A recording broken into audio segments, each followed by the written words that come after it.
이번 에피소드에서는 한국어 안에 갇혀버린 나라는 주제로 제가 얘기해 보겠습니다. 사실 인터넷에 보면 굉장히 많은 정보들이 있죠. 그런데 사실 인터넷의 정보 자유라는 거는 정말 방대해요. 그런데 인터넷에 쓰여 있는 정보 혹은 뭐 동영상으로 올라온 자료들, 유튜브나 이런데 그게 내가 볼 수 있는 게 뭐 읽을 수 있는 게 이 전 세계 인터넷에 올라온 것 중에 1%밖에 안 된다면 어떨까요? 전 세계 인터넷 정보 중에 약 1% 정도만이 한글로 작성이 되어 있습니다. 나머지 99%는 영어이거나 다른 언어라는 거예요. 영어가 가장 많습니다. 압도적으로 많습니다. 약 60% 정도 되고 나머지 언어가 다라고 보시면 됩니다. 그럼 이 많은 그 정보 중에 영어를 모른다는 이유로 1%의 정보밖에는 내가 얻지 못하는 겁니다. 굉장히 슬픈 일이죠, 사실은. 그 인터넷으로 할 수 있는 게 굉장히 많아졌는데 그런데 내가 한국어를 알고 있다는 이유로 한국어만 알고 있다는 이유로 영어를 모른다는 이유로 언어적인 굉장히 차별이 있는 거죠. 언어의 차별이 있는 거죠. 마치 지금 블랙베리라고 예전에 한창 유행했던 그 폰이 있어요. 그 블랙베리. 지금은 이제 유명하지 않죠. 근데 그때 당시에 블랙베리에 이제 뭐 앱이 이렇게 나오고 할 때 뭐 지금 뭐 윈도우즈 폰 같은 경우에도 그렇고 그 운영체제가 그 핸드폰이 스마트폰에 윈도우즈가 깔려 있거나 뭐 리눅스 뭐 우분투도 있어요. 뭐 그런 게 깔려 있거나 하면은 대부분의 이제 우리가 볼 수 있는 뭐 안드로이드 기반으로 나온 거나 iOS 기반으로 나온 거는 우리가 쓰질 못하게 되죠. 이게 언어도 마찬가지입니다. 영어로는 거의 다 나와요. 영어로는 거의 100%다 나온다고 보면 돼요. 모든 정보가 영어로는 굉장히 많이 나와 있지만 그런데 한글로 보려고 하면은 굉장히 적은 정보밖에는 못 본다는 거죠. 굉장히 슬픈 일이에요, 이게. 정보화 시대라고는 하지만 실제로 우리가 이 정보화 시대에 이 정보라고 나와 있는 것들 중에 그 한국어로 적혀 있는 아주 작은 양의 정보 외에는 우리가 정보를 습득하지 못하는 거죠. 자, 제가 다른 예를 하나 들어볼게요. 예를 들어서 베트남을 한번 봐볼게요. 베트남에는 영어를 잘하는 사람이 많이 없습니다. 거의 수준이 한국보다 아마 못할 거예요. 그러면 베트남에서 학교를 다니고 한 사람들은 이 베트남어로 된 언어로 된 책이나 뭐 그런 거밖에 못 본단 말이에요, 정보를. 뭐 베트남 인터넷이 뭐 얼마나 강하겠어요. 얼마나 많이 상용화가 됐겠어요. 그러니까 정보를 구할 수 있는 양도 굉장히 적어지고 굉장히 정보의 소외 지역에 놓이게 되는 거죠. 그래서 이제 집에 좀 돈이 있거나 한 사람들은 뭐 베트남도 마찬가지고 영어를 배웁니다. 그래야 정말 제대로 된 정보들을 많이 접할 수가 있게 되죠. 정말로 고품질의 굉장히 많은 양의 정보를 내가 습득할 수가 있게 되는 겁니다. 자, 아프리카에는 언어가 굉장히 많아요.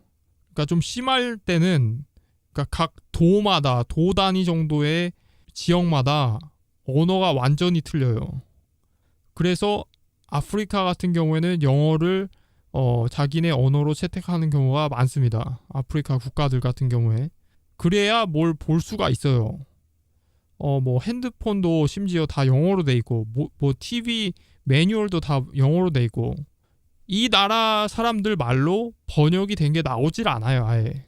한국이야 그래도 경제가 많이 발달한 나라라서 외국에서 제품을 출시할 때 한국어로 번역을 해서 출시를 하지만 뭐 영화나 뭐 드라마를 만들 때도 그렇고 그렇게 해서 번역본이 나오지만 지금 이런 가난한 나라들, 이런 소외된 나라들 같은 경우에는 거기서 영어를 못한다는 거는 완전 정보에 굉장히 소외되는 거예요. 굉장히 불행한 일이죠. 정보에 그 많은 정보가 이렇게 사람들에게 널리 이렇게 퍼졌는데 공짜로 얻을 수 있는 정보가 너무나도 많은데 그 정보를 영어를 모른다는 이유로 어느 나라 특정 국가에 태어나서 영어를 못 배웠다는 이유로 볼 수가 없게 되는 거예요. 그래서 인터넷을 하면은 한국 같은 경우에는 워낙 규모가 작다 보니까 사실은 뭐 많이 찾을 수 있는 게 많이 없어요. 사실은 그 한국 인터넷에서. 그런데 아무래도 영어로 검색하면은 그 자료의 양이 최소한 이제 20배는 많아요. 대부분 보면 뭘 검색하더라도 20배가 많이 나오고 이제 많게는 1000배까지라고도 볼 수 있어요. 그러니까 이 정보의 양 자체가 비교가 안 돼요. 영어로 써져 있는 거랑 한국어로 써져 있는 거랑.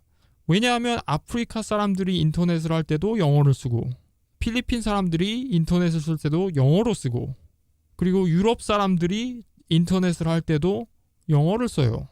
물론 자기네 나라 사이트 가면은 뭐 자기네 나라 말로 돼 있는 것도 있죠. 해당 지역에 맞게끔. 그치만 이 유럽 사람들 대부분의 경우에는 이 영어를 공통적으로 써서 뭐 교류하거나 합니다.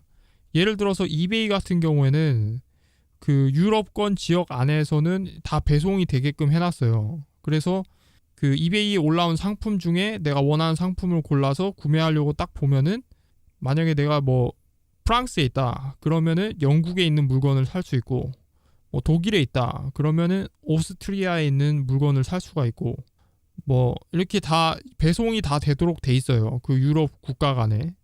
그런 점에서 굉장히 사실은 편하죠. 예를 들어서 중국하고 일본하고 한국 뭐 싱가폴 이런 나라 간에 그냥 마치 무슨 한국에서 주문하듯이 할 수 있다 라고 하면은 굉장히 편리하겠죠. 굉장히 우리나라에서 볼 수 없는 것들 그런 것들 뭐 더 싸게 구입한다던가 가격 비교도 더 할 수가 있게 되고 파는 사람 입장에서는 팔 사람이 많아지게 되죠.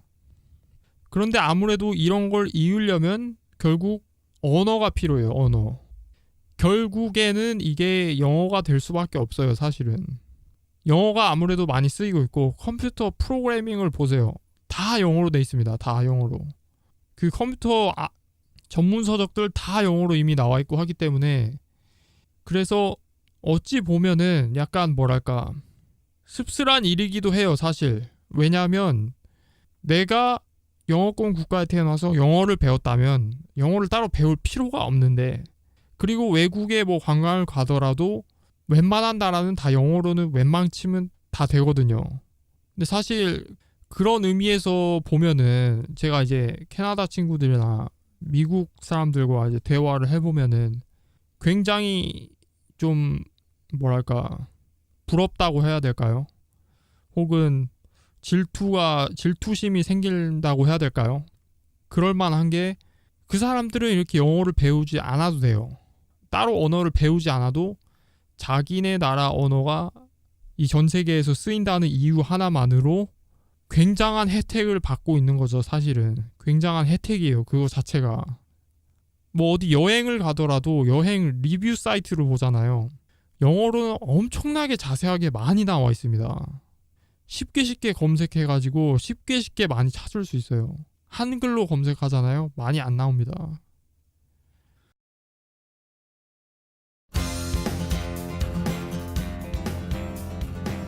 유익한 정보였나요?